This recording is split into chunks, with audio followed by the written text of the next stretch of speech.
आप किसी भी क्षेत्र में हो, जैसे यहाँ पे बनसोरा चौकी है, तो आप अगर इस एरिया में हो तो आप 112 पे कॉल कर सकते हैं। तो 112 जो आप नंबर डायल करोगे तो सीधा देहरादून जाएगा, तो देहरादून से सीधा कॉल आएगा, थाना में आ सकता है, ऑफिस में आ सकता है, यहाँ बनसोरा चौकी में सीधा डायरेक्ट संपर्क होगा कि उस क्षेत्र में ये घटना हो रही है, तो आपको तुरंत पुलिस सुविधा उपलब्ध हो जाएगी। तो आप सभी को नंबरों की जानकारी होनी चाहिए, तो आप सभी नोट भी कर सकते हैं 112 नंबर डायल करके। पहले 100 नंबर था, लेकिन अब वो कन्वर्ट हो गया, आप 100 नंबर डायल करो तो 112 डायल करो। लेकिन आप लोग नोट कर सकते हैं कि अगर कभी भी आपको कुछ ऐसा संदिग्ध लगता है या कोई भी घटना होती है अपने क्षेत्र में, तो आपको कानूनी सुरक्षा मिलेगी। और उस ऐसे गाँव में हम लोगों ने विजिट किया है कि लड़की के पेरेंट्स को उनका गांव का एड्रेस भी पता नहीं है, जहाँ लड़की की शादी हो। बहुत चिंता का विषय है ये। जब उनके पेरेंट्स को दूसरी बात मोबाइल चलाते हैं सभी लोग। यहाँ पे कितने बच्चे मोबाइल चलाते हैं? हर तरह का। तो ईमानदारी से बताऊंगा, रीजन बताऊंगा। जो चलाते हैं हर तरह कर दो, कोई बात नहीं, पकड़ूंगा नहीं किसी को भाई।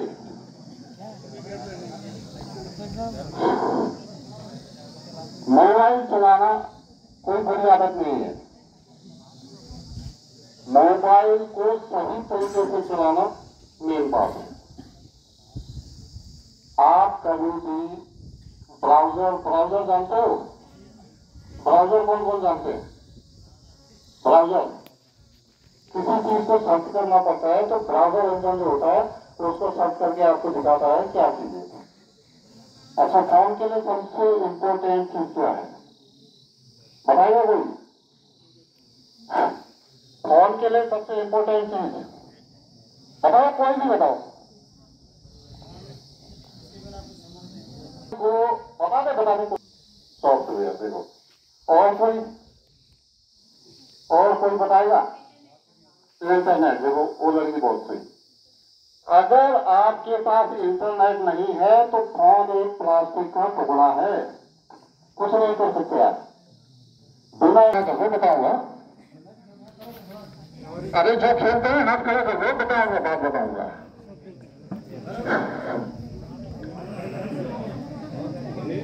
अब सुनो, बात सुनो। अब जो बच्चे खेलते हैं वो बात ध्यान रखें। जो बच्चे खेलते हैं फ्री फायर, पबजी या जो भी आपका है गेम, ऐसे मोबाइल से मत खेलना गेम जो आपके पेरेंट्स के बैंक अकाउंट से लिंक होगा। उस मोबाइल से गेम मत खेलना, बता रहा हूं, नुकसान उठा जाओगे।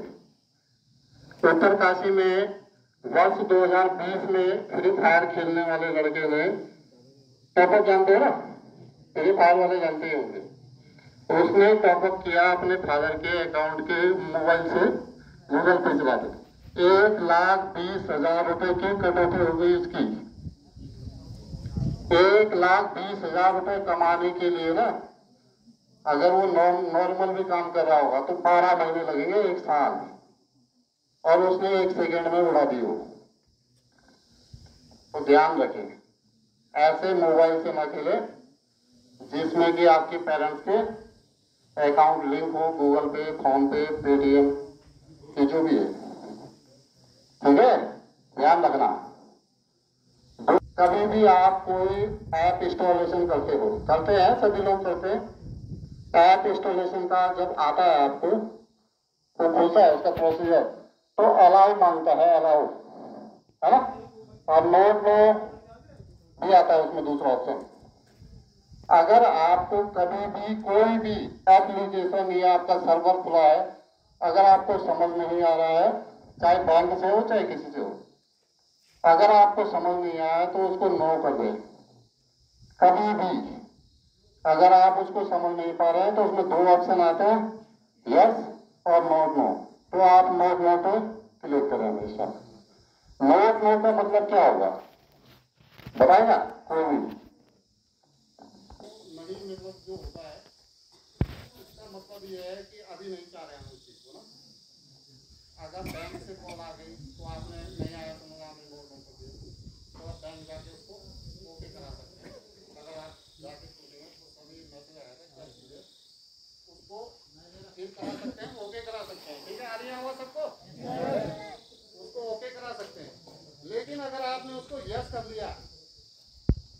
यस कर लिया। अब एक ब्राउजर हो गया या फेक एप्लीकेशन हो गई तो तैयार रहना कि बटन लग जाएगा पूरा 0, आपके अकाउंट खाली हो जाएंगे। ठीक। दूसरी बात, आप लोग ऑनलाइन भी फॉर्म सबमिट करते हैं और ऑफलाइन भी फॉर्म सबमिट करते हैं ना बड़े बच्चे खाते हैं। ऑफलाइन जब फॉर्म सबमिट करते हो आप लोग तो एक छोटी सी आपकी मतलब आपकी जो कला है उसको रूटीन बनाओ। क्या जब आप ऑफलाइन फॉर्म सबमिट करते हैं कहीं पे बड़ी क्लास वाले बच्चे, तो जो आपके उसमें आधार कार्ड पैन कार्ड जो भी लगता है उस पर हमेशा साइन कर देना चाहिए और डेट जरूर डालनी चाहिए। आपको ब्लैंक पोस्ट आते हैं, आते होंगे। ब्लैंक पोस्ट क्यों आते हैं जानते हैं नहीं? कोई बता दो, कोई भी बच्चा बता सकता है ब्लैंक पोस्ट क्यों आते हैं? नहीं जानते। ब्लैंक पोस्ट आने का कारण क्या है? ब्लैंक पोस्ट आते हैं इसलिए जब आप अपना आधार कार्ड या कोई भी डॉक्यूमेंट सबमिट करते हैं सिम लेने के लिए, तो साइन नहीं है, डेट नहीं है, ठीक है, वो आपकी आईडी दूसरी जगह भेजेगा। वहां से ब्लैंक कॉल आते हैं, फर्जी कॉल आते हैं, फ्रॉड बैंक के फ्रॉड कॉल आते हैं, इसीलिए आते हैं। बैंक में कभी जाना, बैंक वाला जब आपके खाते का फॉर्म खुलवाता है ना तो उस दिन वो साइन कराता है आपकी आईडी के ऊपर और आपके उसके ऊपर पैन कार्ड के ऊपर। वो इसलिए है कि आपकी आईडी उस दिन के लिए ही वैलिड है, आपकी आईडी दूसरे दिन काम नहीं करेगी। ध्यान रखना, ये बहुत छोटी चीज है और लेकिन आपके फायदे की चीज। अब बताता हूँ साइबर अपराध तो आप समझो इंटरनेट से संबंधित जो भी क्राइम होगा वो साइबर अपराध चलाएगा। क्राइम पेट्रोल देखते होंगे आप लोग, अगर जानते होंगे। क्राइम पेट्रोल देखा है किसी ने? देखते होंगे बच्चे सोने की CID क्राइम पेट्रोल देखते हैं। क्राइम पेट्रोल में साइबर ठगी होती है, साइबर ठगी, नया साइबर ठगी। अब देखो मेन एक बात सुनो, अब पुराना पैटर्न क्या हो गया, खत्म हो गया। जैसे चोर भी स्कूल आते हैं, पढ़ते हैं, लेकिन वो क्या गलत रास्ते निकल जाते हैं। जो अच्छे बच्चे हैं वो अच्छी जगह निकल जाते हैं। अब जो चोर भी आपके साथ अपडेट हो रहा है, जैसा फोन अपडेट होगा ना, अब वो पुराना पैटर्न खत्म हो गया कि बाजार में गया किसी का पर्स छीन लिया तो पब्लिक तो वहीं पीट देती, पीटते नहीं पीटती, उसके डांटे बजा देगी, गिरा देगी वहीं पड़ा। तो वो चोर हो गए हाईटेक। वो बैठा है दिल्ली में, उसने अपने नेट खोला, देखा अच्छा फर्जी बना, अच्छा ये तो अलाउ कर दिया, वहीं से कर दिया। आपके साथ साइबर ठगी हो गई, आपके अकाउंट से पैसे निकल गए, आपकी फेसबुक आईडी फेक बन गई, आपका कोई अकाउंट फेक हो गया, तो क्या करोगे आप? बताओ, कोई भी एनिमल हाथ खड़ा करो, किसी को जानकारी नहीं। देखो इसको कहते हैं अपडेट होना। अभी लोग आप लोगों को जानकारी नहीं। अपडेट कैसे होते? आप एक नंबर हमेशा अपने माइंड में सेट कर लेना, ये ऑल इंडिया में ये नंबर चल रहा है सभी के लिए, ऑल इंडिया में काम करता है। 1930 1930 नंबर। कभी भी आपके साथ इस टाइप से फ्रॉड होगा, अभी आप यहाँ पढ़ रहे हैं, हायर एजुकेशन के लिए आप बेंगलोर चले गए, दिल्ली चले गए, चेन्नई चले गए, मद्रास चले गए, पढ़ रहे हैं आप, पैसे कट गए आपके।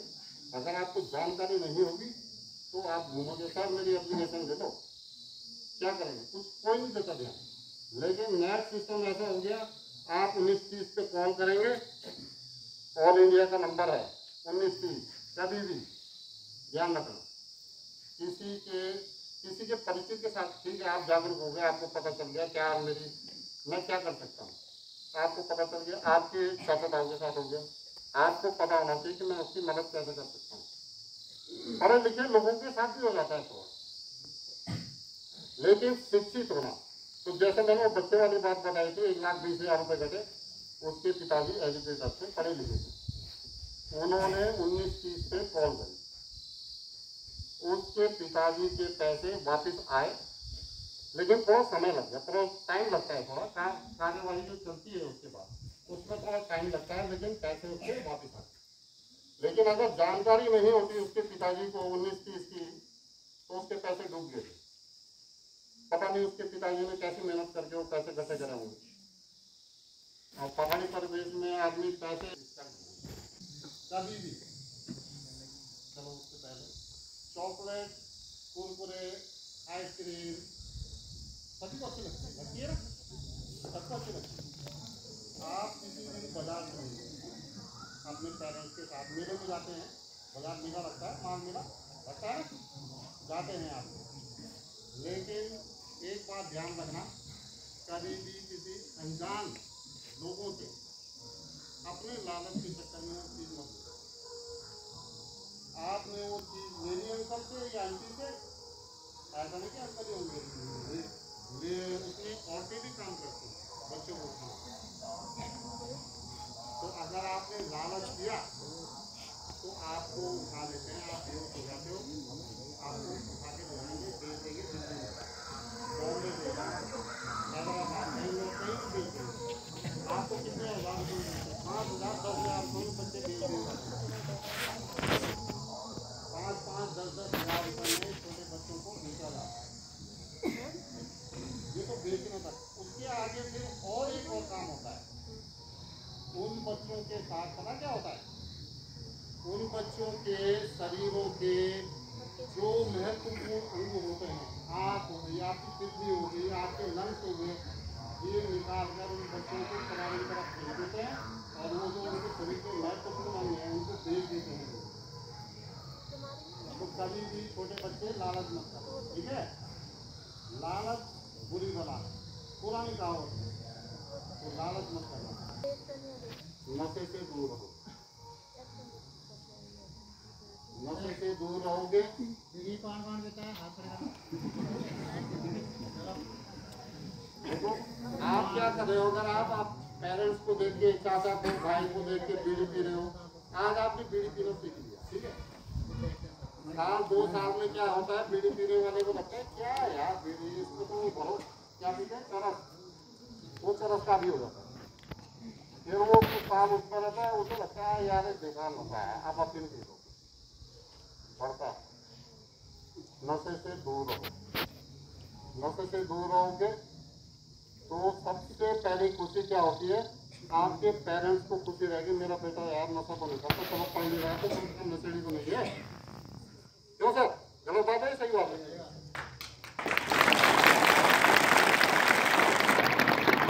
किसी का बच्चा अगर नशा नहीं करता तो उसके माँ बाप को ये सुकून है, चलो भाई कुछ नहीं कर रहा तो कम से कम इसको नहीं घूम रहा। नशेड़ी लोग देखे आपने, नशेड़ी शादी बारात में ऐसे रहते हैं, मुंह पीछे पड़ा रहता है, तो ऐसे मत बनो कि आपको लोग बोले अरे ये तो पुराना है रविंदर, ये तो दारू पी जाते शादी पड़ा है, ऐसे मत बोलो बेटा कभी। नशे पी के आदमी के क्या कंडीशन हो जाती है, तो ऐसा ना हो कि हर आदमी बोला यार वो तो पुराने का लड़का है, वो तो दारू पी के नाली में पड़ा होता है, वहाँ नीचे पड़ रहा है, पीछे में पड़ रहा है, ऐसे मत। नशा करना है ना तो शिक्षा का नशा, ऐसा नशा करो कि आपके टीचर बोले हमारा पढ़ा हुआ लड़का पानी लगा है, IAS बन गया, PM बन गया, SDM बन गया, या IPS बन गया, या आर्मी में चले गया। टीचर को कितनी खुशी होती है ये उनका दिल जानता है। या आपके पेरेंट्स की नाम होता है, पूरे गांव का नाम, अरे यहाँ सिंगाड़ का भाई वो लड़का DM बन गया, पूरे गांव का नाम हो जाता है, फिर जिले का नाम आता है, पहले तो आपका नाम आएगा, फिर टीचरों का, आपके पेरेंट्स का, गांव का नाम, फिर जिले का नाम चल जाता है, उत्तरकाशी से तो DM हो गए पुराने गाँव का, होता नहीं होता? तो ऐसा नशा मत करना कि शिक्षा का नशा करो, ठीक है? तो बच्चे बढ़िया शिक्षित हो गए, ठीक है? किसी ने 300 बच्चे लग गए जॉब में, ठीक है? उसका उदाहरण दे रहा हूँ एग्जाम पे, 300 बच्चों की जॉब लगी, कोई SDM बन गया, कोई तहसीलदार, कोई पटवारी, कोई बंदरोगा, कोई हमारे जैसे आ गया, कोई टीचर बन गया। लेकिन जो 100 बच्चे बचे, अगर वो शिक्षित होंगे, पढ़े लिखे सही ढंग से होंगे, और SDM साहब कह रहे लगे, पटवारी कहने लगे यार 500 रुपये लगेंगे इसके, आप कहोगे किस बात के पैसे देना भाई, रीजन बताओ, पर्ची दो। अगर आप 500 रुपये दे रहे हो हमारे से काम किया तो पर्ची दे दो, रसीद। उस भ्रष्टाचार को खत्म करने में तुम्हारी अहम भूमिका साबित होगी, समझे? अगर तुम पढ़े ही नहीं, तुम्हें पता ही नहीं, और पटवारी ने कहा 1000 रुपये लगेगा है, क्यों ले रहे, तुम्हें पता ही नहीं किस बात की दे रहे तुम, पता है नहीं, पता किसी को नहीं पता। लेकिन जब जागरूक नहीं हो तो कुछ नहीं पता चलता। लेकिन जागरूक हो, शिक्षित हो, तो तुम लड़ जाओगे तो किस बात के पैसे देना भाई। वो तो तेरे खिलाफ अभी एप्लीकेशन देने जा रहा मैं डीएम साहब के, ना वो भागे तुम्हारे पीछे, सर के बाद आएगा घर पे कि सर माफ कर दो। पूछ लो, किसी को भी पूछ लेना तुम, एग्जाम्पल है। लेकिन अगर शिक्षित नहीं होंगे तो 0 बटे वही नाली में पड़े वाली बात है। करो कभी भी, चाहे आपके पास डीएल भी नहीं है, ध्यान रखना, डीएल नहीं है, पुलिस का डर से तुम चलते हो, हम तुम्हें हर जगह रोकेंगे जहाँ पे तुम गलत होंगे। लेकिन जब तुम सही होंगे, हेलमेट के साथ आओगे प्रॉपर, तो छोड़ भी देंगे। लेकिन तुम अपनी जान के दुश्मन बने हो, 80-90 गाड़ी भगा रखी है, ऊपर से हेलमेट नहीं पहना, तो हमें भी मारोगे और अपना आपको भी मारोगे। हेलमेट पहनो। पहाड़ी परिवेश से आते हो आप लोग, ऐसे पहाड़ी क्षेत्र से जहाँ पे कभी भी पत्थर गिर जाते हैं, हमारे डर से मत पहनो हेलमेट, अपनी सुरक्षा के लिए पहनो, अपने परिवार के लिए हेलमेट पहनो। कल के दिन तुम चले गए नीचे, ऊपर से पत्थर आया सर पे, हेड इंजरी ऐसी चीज है कि आदमी का घर मकान गिर जाता है। हेड इंजरी बहुत गलत चीज होती है। तो पुलिस के डर के मारे मत पहनो। अब तो फाइन इतना हो गया कि तुम्हारे पिताजी तुम्हें जूते से मारेंगे अगर 1000 रुपये देने पड़ेंगे। तो 1000 रुपये है हेलमेट का फाइन आज की डेट में। 1000 किसके है, जो पहनेगा कि जो नहीं पहनेगा? जो नहीं पहनेंगे वो तो समझ गए हो बात, क्यों भाई? बाकी तुम्हारा जीवन है, हम तो खड़े मिलेंगे ही मिलेंगे। गलत चलोगे तो हम रोकेंगे, चालान भी करेंगे, गाड़ी बंद करेंगे। और अगर वो, उसमें एक और बात ऐड कर देता हूँ, जो छोटे बच्चे हैं, किसी दिन आप ड्राइविंग कर रहे हैं और आपकी ड्राइविंग से कोई मर गया, ध्यान रखना ये बात, उसके पिताजी को जेल होगी 101% बता दिया मैंने। जो मोटर व्हीकल एक्ट अधिनियम आया है, नाबालिग बच्चे द्वारा एक्सीडेंट करने पे बच्चा तो रहेगा ही अभियुक्त, उसके पिताजी को टीरी जेल जाना पड़ेगा, ध्यान रखना ये बात। और जुर्माना इतना हो गया तो अपना सेफ चलो, क्यों अपने जीवन में खराब कर रहे हो, दूसरे का भी नुकसान कर रहे हो। लड़की किसी की बहन चाची ताई उत्तराखंड से बाहर शादी हुई है किसी की, दूर की शादियों में यही दिक्कत होती है कि पेरेंट्स अपने बच्चों से सही ढंग से बात नहीं कर पाते, उनके दुख दर्द को नहीं जान पाते। अब एक दिन के लिए जाते हैं पेरेंट्स, उस दिन वो आओ भगत में ही हो जाता है। अब लड़के सुबह से माँ बाप चल देते हैं, जो बात होनी थी अंदर की, जिस बात से लड़की बेचारी परेशान है, वो बात नहीं हो पाती। और लड़की अधिकतर अपनी माँ से ही बात करती है, और अगर उसके पिताजी जाएंगे तो बात नहीं कर पाएगी। ये बातें लड़कियां ज़्यादा समझ रही होंगी, क्योंकि मैं उन्हीं से संबंधित बात कर रहा हूँ। लड़कियां अपनी बात या तो अपनी दोस्त को बताती हैं, या अपनी माँ को बताती हैं, या अपनी बहनों को बताती हैं। सही बात है ना? तो ध्यान रखें कभी भी आप लोगों का, लेकिन प्रयास ये करें कि अपने जनपद में ही रहें, ठीक है? तो सभी लोगों का, सभी बच्चों का धन्यवाद। और